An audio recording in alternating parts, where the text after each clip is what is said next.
Oke teman-teman, balik lagi di channel Cerita Saham. Jadi kali ini kita mau ngobrolin lagi tentang saham Bukalapak lagi nih, lanjutan dari video gue yang sebelumnya. Untuk teman-teman yang belum nonton, cus nonton dulu karena biar kita diskusinya atau ngobrolnya lebih enak nih, karena gue akan bahas kelanjutan dari video gue yang sebelumnya ini. Jadi masih ada hubungannya. Jadi untuk teman-teman yang belum nonton, silahkan nonton dulu. Nah, uh, untuk saham Bukalapak, kenapa gue akhirnya mau bahas lagi hari ini? Karena ini kebetulan gue rekam di tanggal 4 September 2021. Jadi di awal September ini ada data yang menurut gue sangat penting banget untuk kita tahu kalau misalkan kita mau beli saham Bukalapak gitu. Data apa itu? Kita langsung aja ke kase.co.id. Datanya bisa teman-teman dapat dari situ. Jadi data yang gue maksud adalah data pemegang saham mayoritas dari saham Bukalapak ya. Nah teman-teman bisa cek di kase.co.id. Itu dia setiap awal bulan itu mereka mengupload data tentang kepemilikan efek di akhir bulan berjalan sebelumnya. Jadi sekarang awal September kita bisa ngecek kepemilikan efek per 31 Agustus 2021 atau bulan sebelumnya. Nah, kenapa ini penting, per 31 Agustus ini penting? Karena IPO Bukalapak sendiri itu baru dilaksanakan di awal Agustus, jadi otomatis yang data 30 Juli itu belum ada saham Bukalapak, belum listing. Jadi kita baru bisa tahu kepemilikan efek dari Bukalapak itu sendiri di data 31 Agustus ini. Gitu. Jadi untuk data ini, kepemilikan efek ini udah gue download dan udah gue convert juga ke Excel, dan gue cek kepemilikan lokal dan asingnya. Itu untuk saham Bukalapak itu asingnya sekitar 57,77% dan lokalnya itu 42,23%. Ini gue udah gue insert gambarnya biar teman-teman bisa lihat juga. Jadi dari data ini kita tahu bahwa mayoritas saat ini untuk saham Bukalapak itu dia dimiliki oleh asing, karena lebih dari 50% dimiliki oleh asing. Nah, ini membantu juga cara kita tahu siapa nih market maker dari saham Bukalapak itu gitu. Jadi ini salah satu data yang mengkonfirmasi lagi kalau misalkan nah ini di video gue yang sebelumnya gue insert lagi di kanan atas, itu gue ada dua parameter yang gue pertimbangkan saat mau tahu pergerakan market makernya dari Bukalapak. Yang pertama, partisipasi transaksi, itu bisa didapat dari RTI ya. Teman-teman nonton aja video gue yang tadi. Terus yang kedua itu kepemilikan saham mayoritasnya dari Bukalapak, dan akhirnya hari ini kita bisa tahu kepemilikan mayoritasnya ternyata dimiliki oleh asing dengan kepemilikan lebih dari 50%, atau di kasus Bukalapak ini dia sekitar 57%. Nah, jadi ini cukup mencerahkan ya teman-teman. Jadi ternyata asing nih yang kemarin kebagian IPO. Waktu Bukalapak itu IPO, asing kebagian paling banyak nih. Makanya di awal-awal saat buka IPO itu sempat ARA, lalu ARB lagi, dan kalau kita lihat dari Stockbit itu ada penjualan yang masif juga dari asing, makanya harganya langsung rontok ARB beberapa hari. Jadi udah makin clear kita lihatnya, udah bisa kita simpulkan juga bahwa market maker dari Bukalapak itu asing. Nah, ini gue mau bahas sedikit ya. Ini ada 50 biggest market cap dari IHSG. Ini datanya per Juli. Data yang Agustusnya tadi gue cek belum ada. Jadi kita pakai Juli aja dulu karena yang Agustusnya belum ada. Jadi kalau dari sini kita lihat top 10 lah, kita ngomongin top 10 aja. Jadi dari top 10 market cap-nya itu ada BCA, BRI Telkom, ada Mandiri juga, Arto penghuni baru, ada Astra, MTEK juga penghuni baru, TPIA juga penghuni baru. Nggak baru-baru banget ya TPIA sebenarnya, beberapa bulan sebelumnya juga udah masuk ke top 10. Lalu Unilever juga turun ya, dari sebelumnya 5 besar jadi turun. Lalu juga ada DCI. Nah, DCI ini baru juga nih karena dia baru IPO juga tahun ini kalau gue nggak salah. Nah, dari saham-saham ini kita tahu bahwa saham bank mayoritas ya, BCA, BRI, BMRI yang masuk ke top 10 market cap itu dibandarin sama asing. Market makernya itu asing, pemegang saham mayoritasnya itu yang beredar itu tuh asing.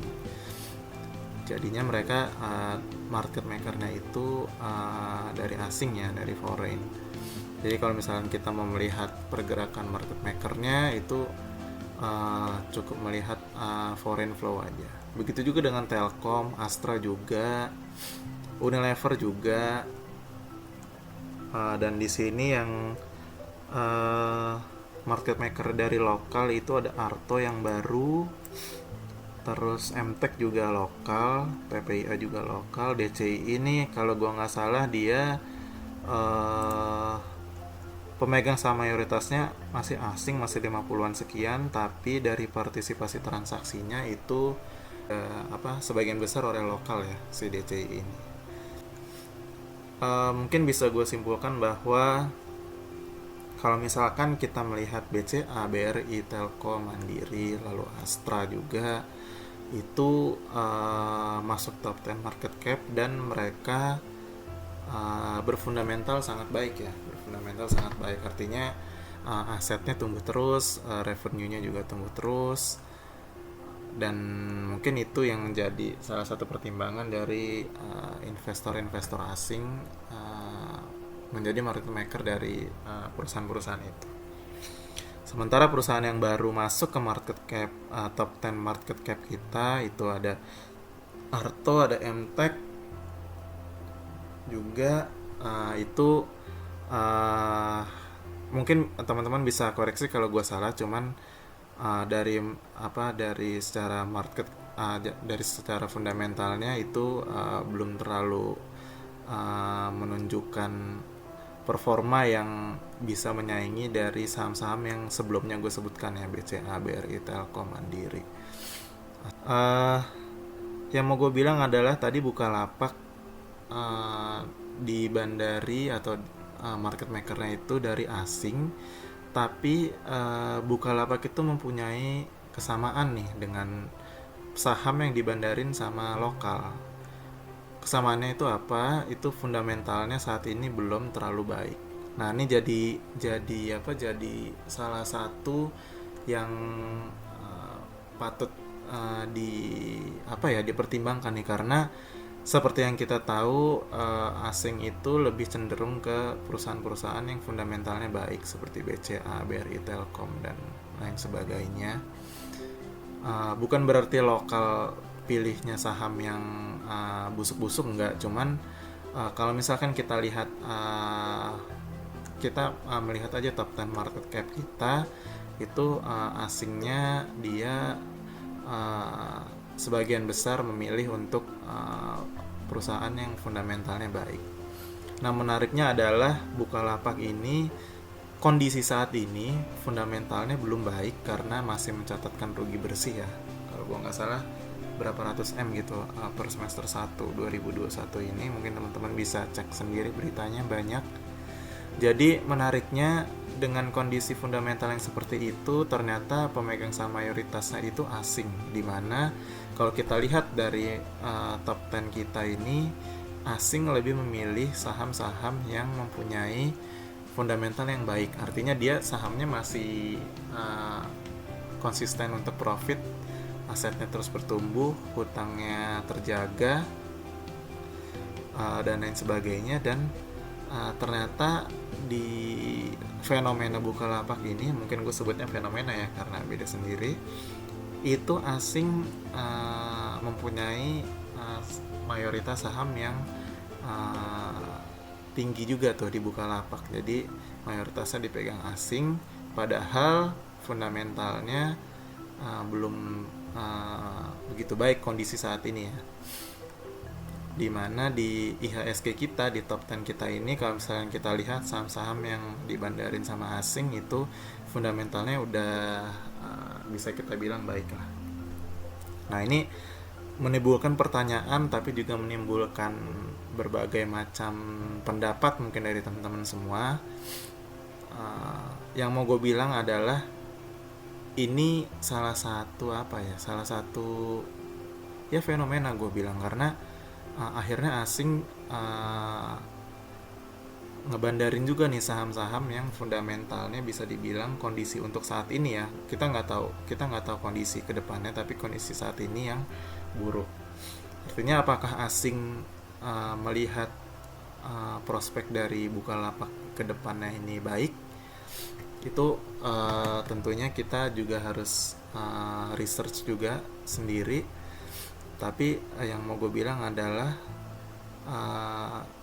kita ini saham digital pertama, startup pertama kita, Bukalapak yang ada di IHSG, ini fundamentalnya kondisi saat ini masih belum baik karena masih mencatatkan rugi bersih, namun pemegang saham mayoritasnya asing, which is ini bertolak belakang nih sama kondisi top 10 kita di mana asing membandari fundamentalnya yang baik. Jadi ya teman-teman bisa research sendiri, bisa mengartikan sendiri statement gua, apakah asing menilainya dari mana, apakah asing udah punya insight sendiri gitu ya, dari insider dari Bukalapak itu sendiri, kita juga nggak tahu. Apakah asing melihatnya prospeknya bagus, kita juga tentunya harus research sendiri. Yang mau gue bilang adalah fenomena itu, yang mau gue sampaikan ke teman-teman adalah fenomena itu, bahwa asing ternyata memutuskan untuk menjadi pemegang saham mayoritas di Bukalapak, di mana kondisinya seperti itu. Sedangkan di IHSG, di top 10 kita itu saham-saham yang market makernya asing itu fundamentalnya cenderung baik gitu, menghasilkan profit. Balik ke chart lagi. Oh ya, data ini sebelumnya gue dapat dari idx.co.id, teman-teman juga tentu bisa dapat juga. Jadi kalau misalkan mau lihat kondisi market cap kita, itu bisa cek juga di IDX. Balik lagi ke chart. Nah, ini mungkin pergerakan saham Bukalapak nih, chartnya udah mulai terbentuk ya. Jadi udah membentuk high dan low beberapa kali, udah mulai kelihatan swingnya. Jadi kalau misalkan gue lihat line-nya, nah ini udah teman-teman udah bisa melihat ya pergerakannya dari saham Bukalapak dari awal itu, dari harga IPO. Ini garis ini nih harga IPO nih 850, dia bergerak naik lalu turun, lalu saat ini bergeraknya cenderung sideways, yang cenderung uptrend nih. Jadi kedepannya kalau misalkan dia bisa membentuk higher high yang baru, itu bisa kita bilang terkonfirm uptrend, karena di sini udah bisa teman-teman lihat sendiri juga, dia membentuk low-nya yang lebih tinggi nih, udah membentuk higher low yang lebih tinggi. Artinya dari saham Bukalapak ini sekarang bergeraknya cenderung uptrend, meskipun dari segi range harganya dia masih bergerak di harga sekitar 870 sampai 900-an nih. Tapi secara pergerakan dia udah membentuk low yang lebih tinggi nih swingnya, dan high-nya juga membentuk lebih tinggi. Jadi kalau misalkan nanti pergerakannya dia membentuk high yang lebih tinggi lagi dan low yang lebih tinggi lagi, itu bisa kita lihat bahwa saham Bukalapak ini akan masuk ke fase uptrend. Mungkin bisa gue bilang kayak gitu ya. Nah, apa yang terjadi di pergerakan saham Bukalapak saat periode kemarin itu, di video gue sebelumnya gue udah bilang bahwa di 18 Agustus ya kalau nggak salah, gue beli saham Bukalapak tuh di harga 830 saat dia ARB. Lalu kemudian sahamnya saat ini pergerakannya sideways cenderung uptrend. Apa yang terjadi di tanggal-tanggal setelahnya, di hari-hari setelahnya, ternyata ini gue tampilin chart dari Stockbit. Ternyata asing masih konsisten mengakumulasi dari saham Bukalapak ini. Bisa kita lihat dari foreign flow-nya, dia semenjak lepas dari tanggal 20 Agustus, dari 18 Agustus itu dia asing mengakumulasi dari saham Bukalapak ini sedikit demi sedikit, dari yang sebelumnya saat awal pembukaan IPO dia distribusi, lalu sekarang dia mulai akumulasi dikit-dikit. Ini sinyal yang cukup bagus, karena yang kayak kita tadi udah bahas sebelumnya, pemegang saham mayoritasnya asing, artinya ini market makernya lagi mengakumulasi nih saham Bukalapak ini. Nah, apakah dengan akumulasinya asing ini sahamnya akan bergerak uptrend? Itu kita juga nggak ada yang tahu juga, karena pergerakan harga saham di market itu istilahnya yang mempengaruhinya banyak gitu. Jadi kita juga nggak bisa bilang bahwa kalau misalkan asingnya lagi akumulasi nih di saham Bukalapak artinya besok akan naik. Nah, itu nggak bisa juga, karena akumulasi pun bisa dilakukan dengan harga saham yang menurun gitu. Jadi harga saham yang menurun pun bisa aja saat itu asingnya juga akumulasi di situ gitu. Jadi ya itu mungkin teman-teman yang mau gue bilang, artinya ini sinyal yang cukup baik kalau menurut gue, karena bandarnya sedang mengakumulasi. Dan dari teknikalnya, kalau misalkan teman kita bisa gambar ya, mungkin kita gambar aja. Di sini ada low sebelumnya, lalu di sini juga ada low sebelumnya, di sini ada high sebelumnya, di sini juga ada high sebelumnya. Nah, ini kalau misalkan kita bisa bikin, sini ada high sebelumnya, lalu sini ada low sebelumnya ya.